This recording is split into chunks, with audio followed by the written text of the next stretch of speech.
letting go of the things that make you feel heavy.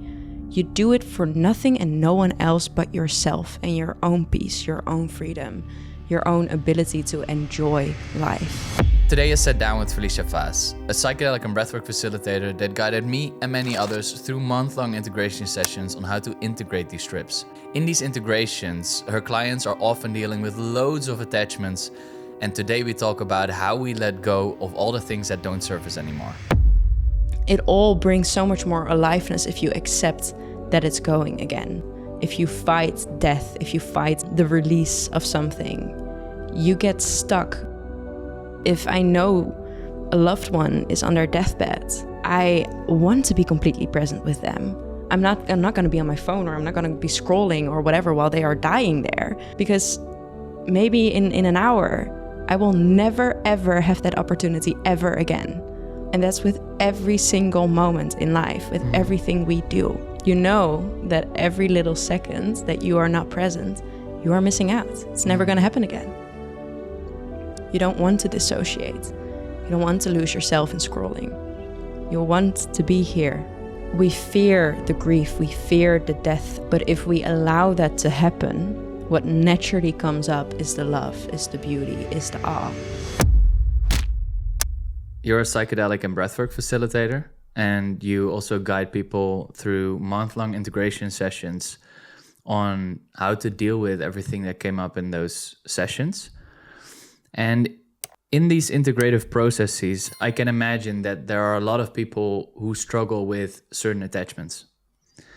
And what I wanted to ask you is, how does it feel when you are attached to something? What do you notice in your daily life? It can manifest in many different ways, but the attachment is like you are gripping onto something or grabbing onto something. It's maybe you feel a certain contraction with it, like, no, but it has to be like this, or it needs to be, I want this outcome and this is the only outcome. Or maybe it's that you try to step away from something, but you're not able to because of the attachments, like something keeps drawing you back into it. Or maybe in a relationship, you know that you deserve better or more, or this isn't it, but because you love this person so much and you're afraid of the other side of leaving, then you stay with that person and you kind of attach yourself to that person. With codependency, it can also be that you are trying to make yourself whole through something outside of yourself. And because you hold the belief that this thing is the thing that makes you whole and makes you feel that love and that peace and everything that you desire, therefore I'm going to grab on, because if this goes, then I lose all of that. So attachment all can come from all different areas and manifest in all different ways, but it's just you holding on, grabbing onto something and not being able to let it go and release it. And this is not only with people, right? No, this can be in literally anything and everything. Attachments, like everything is a relationship. Everything is some sort of an attachment or a detachment with something. It can be your relationship with food, and maybe you have a certain attachment to a certain dish that you know isn't good for you, but you just keep coming back to it because it just hits the spot right, but a little bit too often, and therefore you want to stop doing it, but you maybe have created this belief of, yeah, but I deserve this. This is my celebration towards myself and whatever, and therefore there's some sort of attachment that you hold on to. Or yeah, it's literally anything that you have trouble to let go of is an attachment. Yeah. So if I look at the main problems of our generation, this is scrolling, this is porn, weed is also a big one. So if you look at all these different things, like what is in the root of attachment? You say that it kind of makes you have this fake sense of wholeness, I would say. It never fully hits the spot.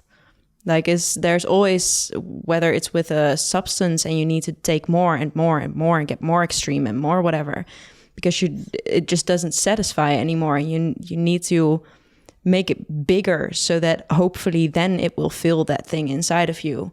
Like it never quite satisfies that itch. And that's because it needs to come from you.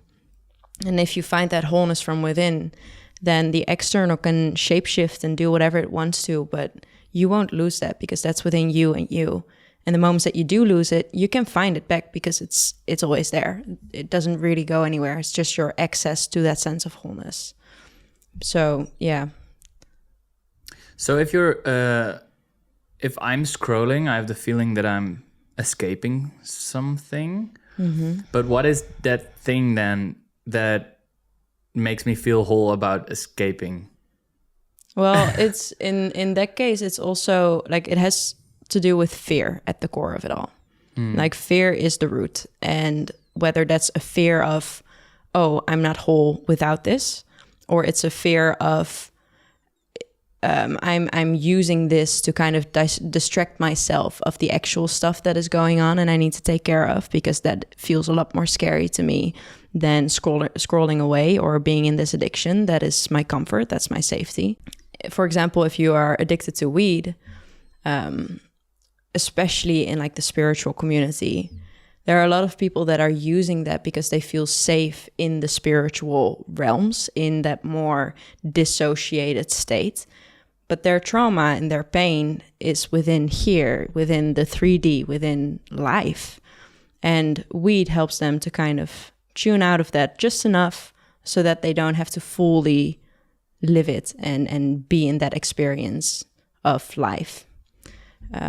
So then there's a fear of being sober. There's a fear of just being here and facing and feeling and processing and holding everything that brings to you. Do you have experience with that? Yeah, I do. Yeah. Can you share more? Well, for me, the spiritual has also become a kind of escape. Like the moment that I was able to not deal with certain 3D reality stuff, with authority and with whatever, the moment that I could run away from that, I ran as far as I could. And only recently it has really dawned on me that that's what was happening, and that it became to such a point that I was actually not really taking care of myself anymore in the way that my nervous system and my heart was needing, because I was so busy trying to run away and avoid this one thing, which is being here and needing to do the 3D hard stuff, which for me, it feels hard. When it comes to the spiritual realms, I'm good. I know what to do there. I know how to navigate it. I know that I'm held. I know that I'm safe. I can feel the love from the spiritual realm. But when I deal with humans, I don't feel understood. I don't feel seen. I don't feel accepted. I don't feel whatever. So then I get that reflected back every time. And that's just, it's heavy, it's intense. And now I have gained the tools to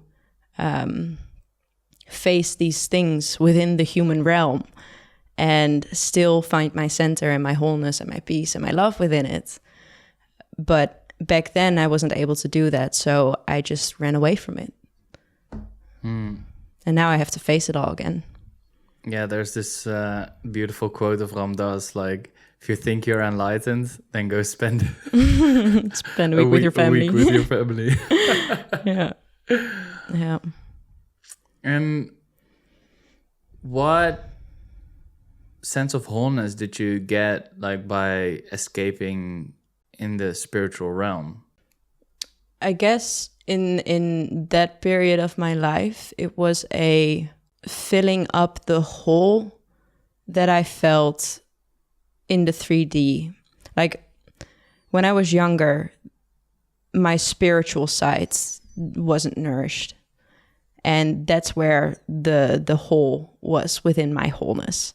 So once I stepped into that, it's like, oh my gosh. And suddenly I felt so full and I felt so alive and so much more like me. And I gained a lot of confidence and I felt more whole within myself. But then that kind of overcompensates and goes into the direction of, now I only feel comfortable and safe here.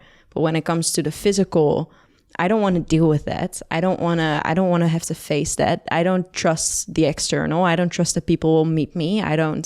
When it comes to all that stuff, I would rather escape in the spiritual. This new exciting world. Yeah. So then it kind of went into disharmony again and disbalance. And that's a natural thing, because every time, like when something happens, the opposite of that also needs to take place to kind of create that balance and harmony again. But often you will see a certain overcompensation happening, so that it kind of, like, first one thing is very, very here and the other is here, and then overcompensates, and then you kind of pull it back to actual harmony again. So that's kind of what I felt within me escaping into the spiritual as well. Very slowly just went into that. And first it brought more wholeness, until it didn't. When you look at all these behaviors that are plaguing our generation, most of them, I think, are related to escaping from some sort of thing. How can we take a look at what we're running away from? Well, one thing that I have learned throughout my journey is very simple. You're not able to see it until you're meant to see it, which is not very satisfying answer, and I'm very aware of that.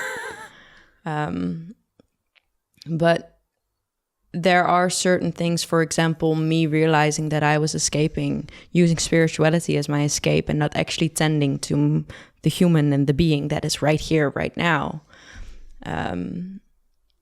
I wasn't able to see that with clarity and with radical honesty until the moment was right, because I've been thinking about it, it has crossed my mind multiple times, but I wasn't able to make the connection.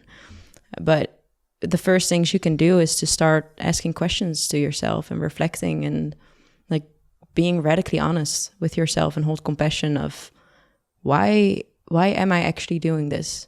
What am I trying to find from this? What is it giving me? What is the benefit of me doing this behavior? Even when there at first might not seem to be any benefits, because maybe you're addicted to a certain drug and it's fucking up your life and you've been trying to stop, but it just doesn't work. And there's some reason why you are still doing it, why you still come back to it. Maybe it's the disbelief that you can regulate yourself, that you can hold yourself without the substance. Or when it comes to porn addiction, maybe it's that you are craving the warmth of maybe the feminine, or you are craving something in your side of you being activated that is being activated when you watch porn.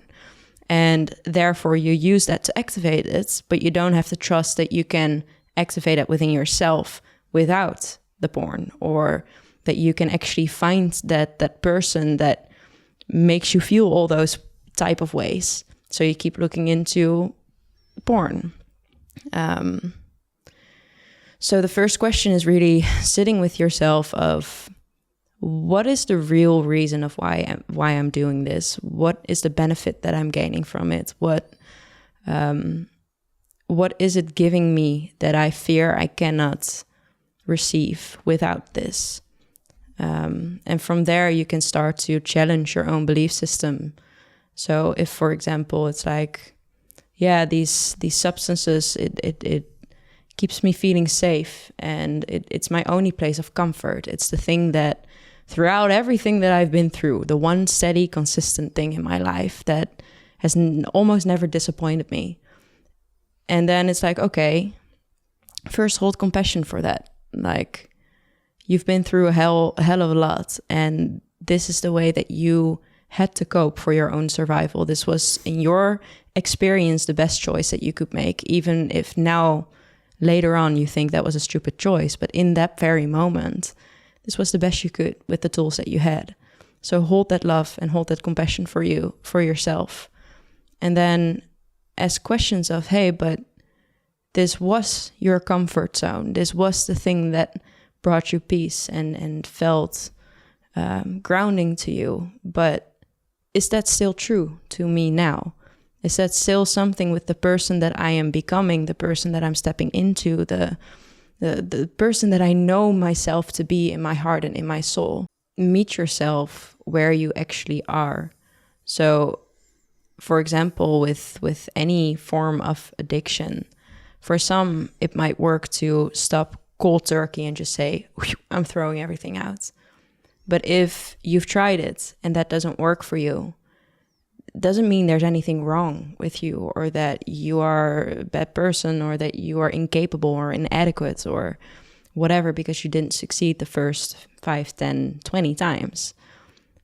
But maybe there's a different way that feels more nurturing to your nervous system. So maybe it's very slowly doing less and less of that habit or of that addiction, and challenging yourself of, okay, maybe we can do, I don't know, 1 joint less today, and just do that for a time and see how that feels. Or every time that you feel yourself dysregulated and you want to grab to that addiction, that you sit with yourself of, no, but I believe I can regulate myself. I believe I can do this. So let's first see if I can move through it on my own.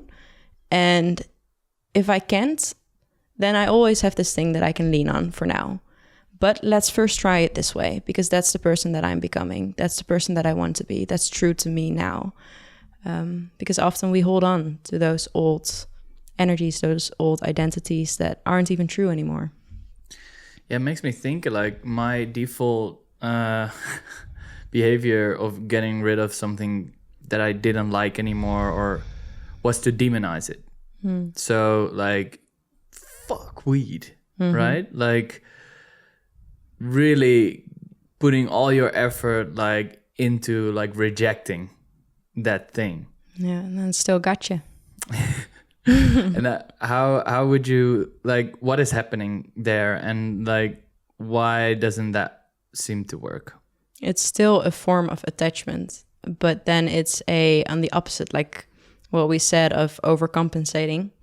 You first were very attached to needing it, and then you overcompensate, and it's like, no, get the fuck away from me. But what is happening is that in that moment, it still has a grip on you because you are so busy pushing it away. You are so busy just rejecting it. But when you reject anything, you are not free. And it costs energy. It costs some form of effort. What you actually want is to dissolve your attachment to it, where it's not a, no, I don't want it, or yes, I need it, but it's just a neutralness of, it can go, it can stay, I don't care. I will do what is true to me. And I don't need the external to change. I don't need it to be gone or to be here. I can stay true to me and trust that I take the steps that are needed, whether that's taking some or taking some when it's here, or not taking some even though it is here. So, it's about finding your own inner center in it instead of rejecting it, because then it still takes a whole lot of your energy. Finding that neutrality. How do we find the middle ground? By compassion and love, and not demonizing it. By understanding it, because often it's not necessarily the substance or the thing external that is by definition bad.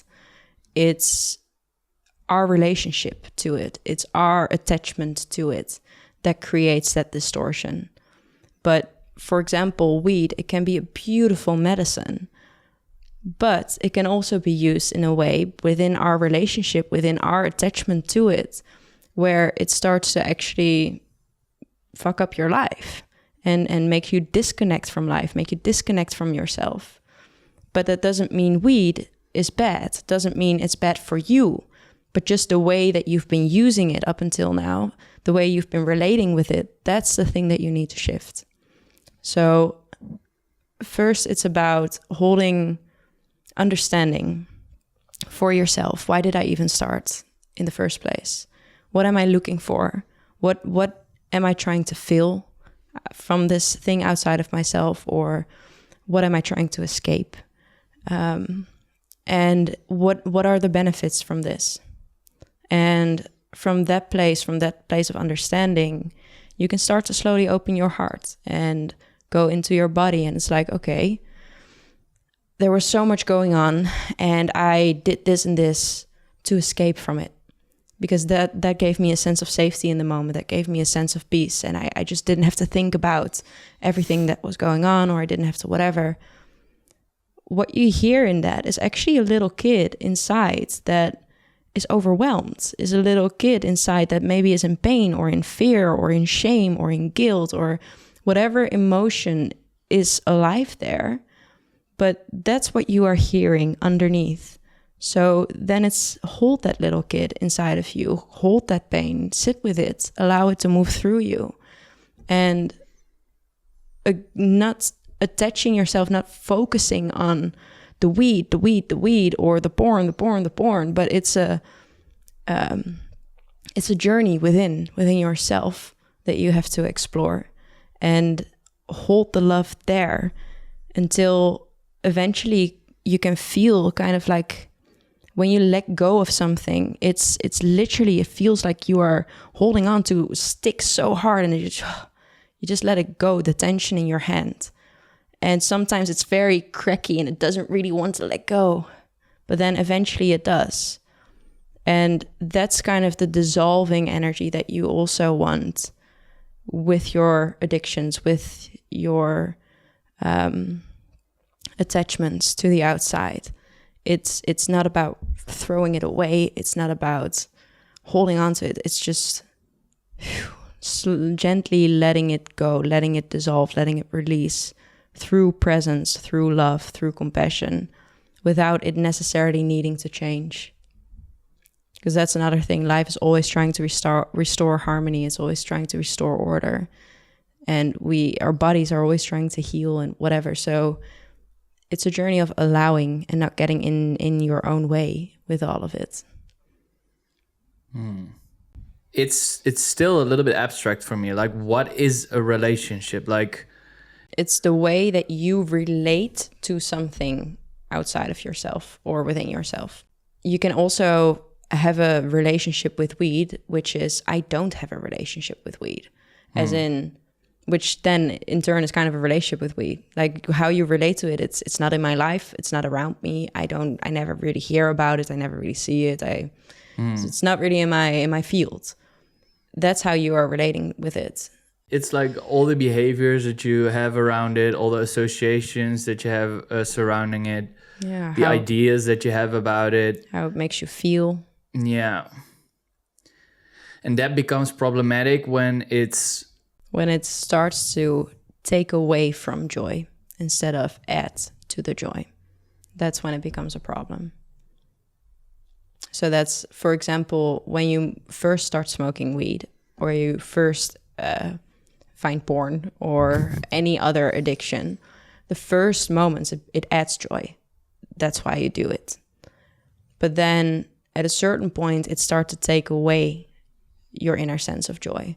Whether that's because maybe you are smoking all day, every day, and someone is inviting you to come join some, I don't know, event or some party or some social thing. But instead it's like, well, can we smoke there? And it's like, no. Then I'd rather stay at home. And then you stay at home and you smoke and you do the same thing that you've been doing for days and the same thing that you're going to do for the next days. And if you do that for a long period of time, you start to isolate yourself and you start to actually find less joy in life and less being present in life, being present in the experience of it. And that's when the thing that once brought you joy now starts to take away from it. Or it's also when you try to stop your addiction, but you fall back into it. Like in those moments, you are giving your power away to something outside of yourself. You are maybe feeling more and more shame towards yourself, or as if you're inadequate, or as if whatever, because I'm trying to stop and I can't even do that. So in those moments, it's fair to say that it's not bringing you joy anymore. And that's where it's important to learn how to dissolve your attachment to it. So you said that attachments often come from fear. What do you mean by that? Like, yeah. So if we really, really go down to the core of it all, it comes down to the fear of death. And death can be an actual physical, my human is here and now it's not. But it can also be more of an emotional death. It can be of a identity death. It can be of something in your life that shifts or whatever. And why we have attachment is because we fear to let it die off. We fear to not have the thing there anymore, have that support, have that comfort, have that pleasure, have that whatever. And the more that you embrace death, the more acceptance you have in that, the more you allow an old identity, an old habit, an old experience, an old whatever to die off, the more you get awakened into life and the more you get to embrace life. And this can be a very simple example, like how everyone maybe has gone through a breakup or has gone through something where something came to an end. Right before the end, we often feel suddenly so much love for that thing. And this aliveness, this joy, this beauty, this gets awakened right before we have to say goodbye to it. Because then suddenly we get overwhelmed of, whoa, but we're never going to experience this again. We get so present with it and we step into our heart, even though there's grief, but our hearts are wide open. And that's the same thing with letting go of an addiction or like anything that you have an attachment to on the external. We fear the grief, we fear the death of that thing. But if we allow that to happen, what naturally comes up is the love, is the beauty, is the awe, because that goes hand in hand. So if you allow yourself to, like in the heart space, for example, I one time had like this psychedelic experience with myself, and I could feel myself sitting in my heart space. And it was as if there was this just fire, this tornado moving around me. And I was just in this big smile and fully taking it in. And within this swirl of energy, everything in life would enter it, whether it was a sound, whether it was a thought, whether it was a person, it would all enter into this state or this energy flow. And I was just sitting there in the center and I was observing it all with so much love. And because I knew it would go away again, I was fully present with it the moment it came in. It was like, oh my gosh, wow. Oh, and it's going again. Oh, that was so beautiful. Oh, and the pain is so beautiful. Oh, like I would be so in love with every piece of experience because there also wasn't an attachment to, I need this to happen again, or I need something similar to happen again. I could just let it be the experience that it was. And then the next thing comes and it's like, oh, wow. And then it was a completely different experience, but that went away again as well. And then like it was just it all brings so much more aliveness if you accept that it's going again. And if you don't do that, if you fight death, if you fight the end, if you fight the release of something, you get stuck because it's not meant to always be here in that it's meant to move, it's meant to swirl, meant to come and go. So if you hold on to it, you get heavy and heavier and heavier and things want to move. So yeah, learn to find acceptance in death. Damn. Whoa, I really got taken in with this visual. It feels opening to me.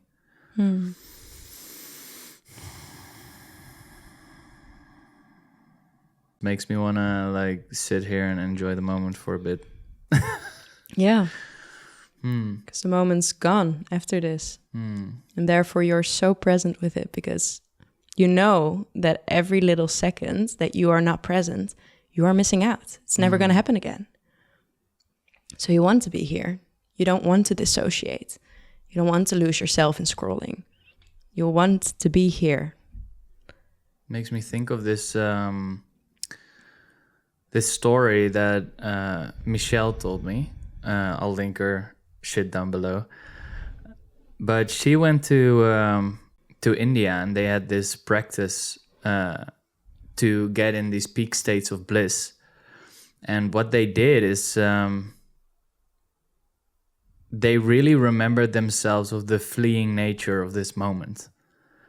And they were constantly saying, like, I'm never going to get this back, or like something similar. I don't know the exact words, but like they constantly reminded themselves that like this is the only moment that's here. It's never going to get back. They constantly reminded themselves. And this is like very similar to this accepting of the death of every moment. That's exactly what they are doing. Like that's when you are actually like letting it land that this moment is already past. Like the moment I said this moment, it's already gone. Like when you really let that land and you realize that every new second is a new little mini death, because you're never going to get it back, then suddenly you become you want to let all the beauty and all the joy in, because it's right here and you're not going to find it anywhere else. You're not going to get it back. You're not going to, if I know a loved one is on their deathbed, I want to be completely present with them. I'm not going to be on my phone, or I'm not going to be scrolling or whatever while they are dying there. No, I want to take them in. And if they are able to have a conversation still, I want to have that last conversation and be so present. Let all the emotions be there, be vulnerable, be like, say what needs to be said, say what's still on my tongue, hear what they still have to say. I want to be completely here, because maybe in an hour, I will never, ever have that opportunity ever again. So I'm going to be here. And that's with every single moment in life, with everything we do. And it might be a bit heavy to hold both the grief of that and the love at once. But once you do, you are just in this state of bliss. One awakens the other. Yeah, it makes me think of like people just like you that like find this new spiritual love and light, and in the process totally forget to connect with anything that is not love and light. Like, for example, recently I had a psychedelic trip where I felt like before the psychedelic trip that my heart was super closed. I was totally numbed out by all the things that are happening in the world. I felt like my heart was super closed. And it was in the rejection of the dark that my heart closed. It was not like, oh yeah, let's lean a little bit more into light so that we get this light, this love back. No, it was like, oh, there's another place that is bombed, right? Oh, there are another 100 people dead. And like getting that time after time after time, like eventually just become numb, and you just start to shy away, you start to reject. And eventually you find yourself in this spot where you imagine a picture of a kid that has no food and you don't feel anything. And that was for me the reason, like, hey man, like something is wrong. Something is definitely wrong. If this doesn't like do anything with you, like, so that was the reason for this psychedelic trip. And I started praying to everybody who is not having the safety that I'm having right here, and the peace, and like externally. And it just broke me open. this letting in of the dark was my way to the light. Yeah. Again. It really, really is. Hmm. Like I also this past year I went through so many ego deaths where eventually I came to my own conclusion, my own opinion, that there is no meaning to life. If I really go down into the core, everything felt meaningless. And the grief that came with that, like it was so profound and so deep, but only through feeling that completely, suddenly everything became beautiful. Because if there was no meaning to anything, to you being here, to me being here, to this table, to anything that I do, anything, whatever, then I think, like, even though it doesn't hold any meaning, I think it's still pretty damn beautiful how this tree is now blooming. Like this rock or this wood, like it's so intricate. And if it doesn't hold any meaning, then it's pretty damn cool that they did this without any meaning. Like, the fuck? Like, it's... You get like, this wonder and awe. Yeah, you open yourself up to actually see things for what they are. And at the core, there's always love. There's always kindness. There's always beauty. Well, yeah, you have also the dark that is meant to kind of not hold those things. Balance that out. Like, sometimes pain is just pain and suffering is just suffering. There's no beauty in it. That's the point. But if you do zoom out of that experience, that's the point?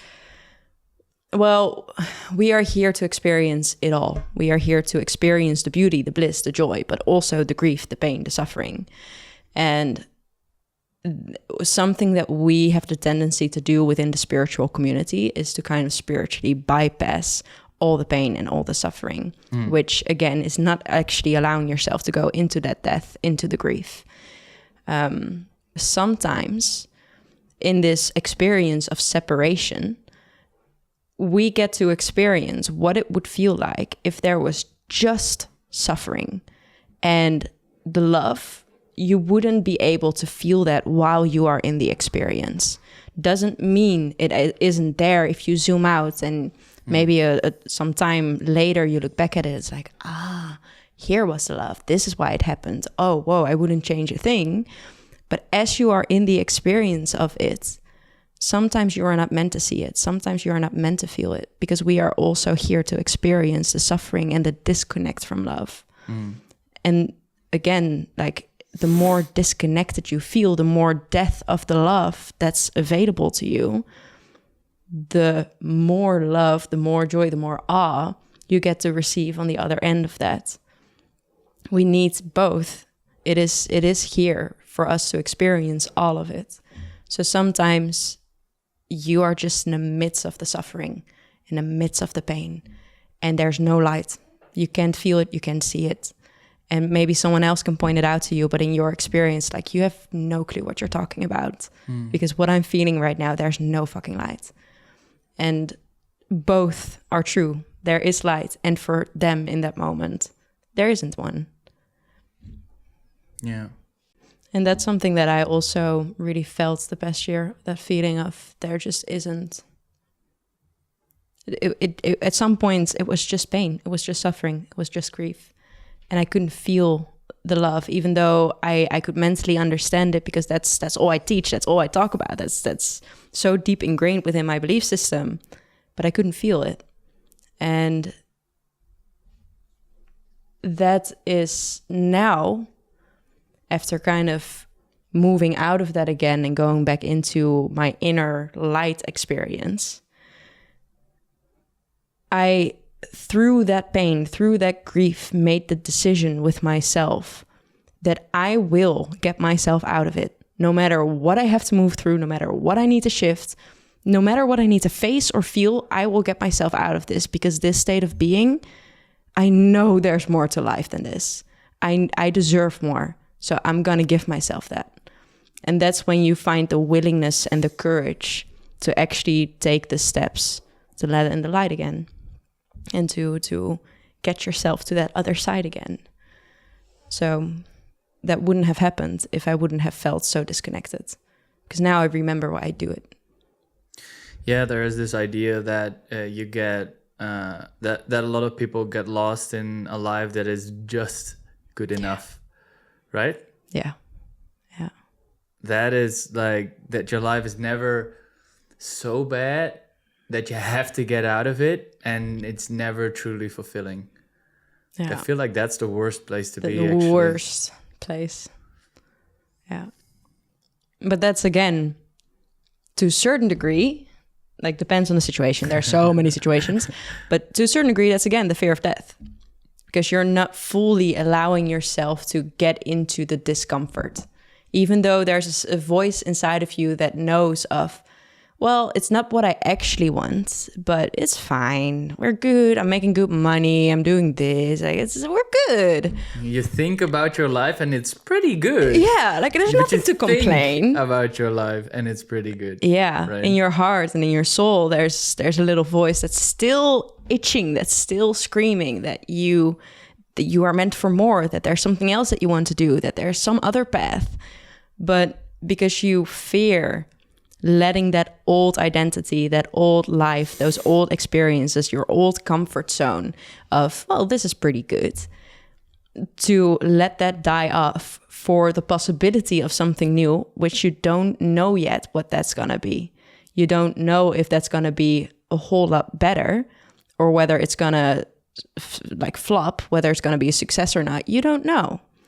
But that's the fear. The fear is your, like, again, the fear of death and letting go of that attachment of what once was, even though you hear the voice saying, hey, maybe there's more.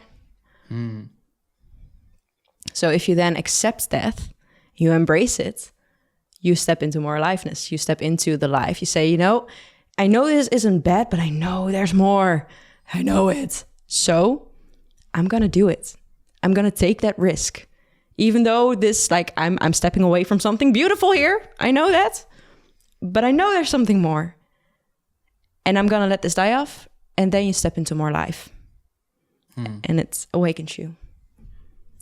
Yeah, I like, personally, I have the feeling that, I could, like, focus more on safety and maybe getting a mortgage, or like you already see my reaction. Like, I know, like, into, like, my soul knows that doing the things that I'm doing right now are pretty much exactly on the ball, like, for where I want my life to go. But at a certain point, it was very scary.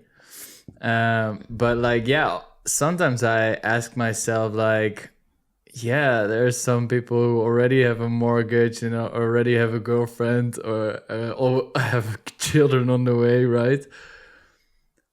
And mentally, that often seems like preparing for that kind of life feels more like logical. But then here I am, like, already 10 years into making videos on YouTube, and still making videos on YouTube, not having a business attached to it yet, right? To actually YouTube, but, like, I do have my video things, but like, not getting in the point. I just feel like I need to follow this thing, like, with the podcast and with all the videos we're making, and, like, mentally it doesn't make any sense. Nobody ever makes it on YouTube, right? Or only these few people, like. But I do feel that it's on my path, and it will be there at some point. I'm still having that trust in, like, that logically nonsensical thing. So still doing it, still going in. But that's a beautiful quote that really I repeated for myself for a while there, of, I am unstoppable because I won't stop. Like, it really is that simple. And that's kind of you with YouTube. It's like, you're fucking unstoppable because you won't stop. You will fucking continue until your soul receives what it wants. You're not gonna, you're not gonna lean back and take something that maybe gives more safety or more whatever when it doesn't actually fulfill you. Yeah, I could double my income, but not making this podcast. Yeah. Just doesn't make any hard sense to me. It's yeah. Do you have anything to share about attachment?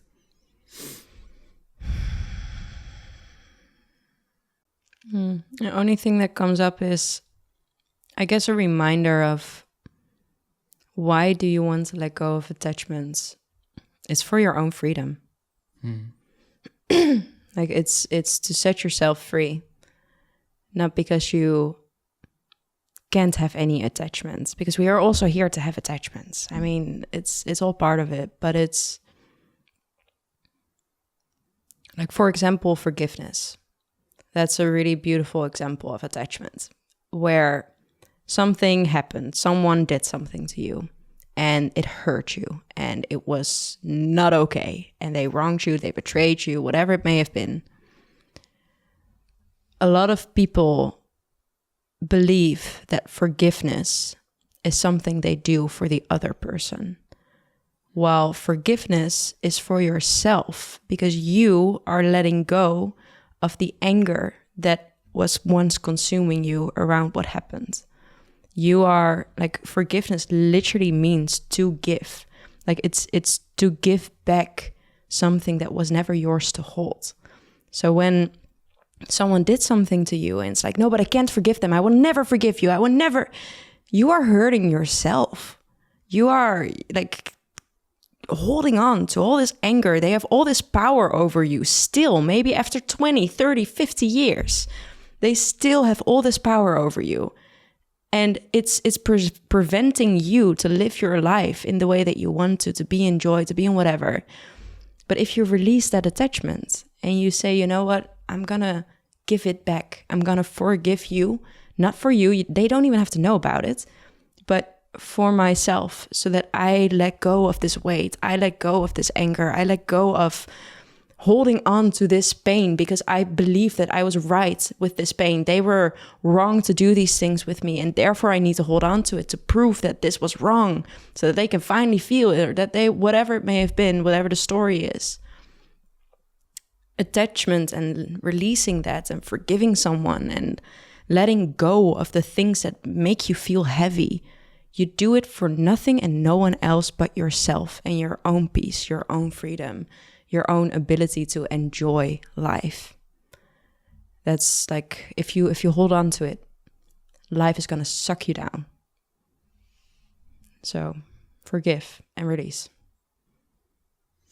And how can we be courageous to taking that leap of faith? Like if we let go of something, that there's a more whole life on the other end. Like, courage is love in action.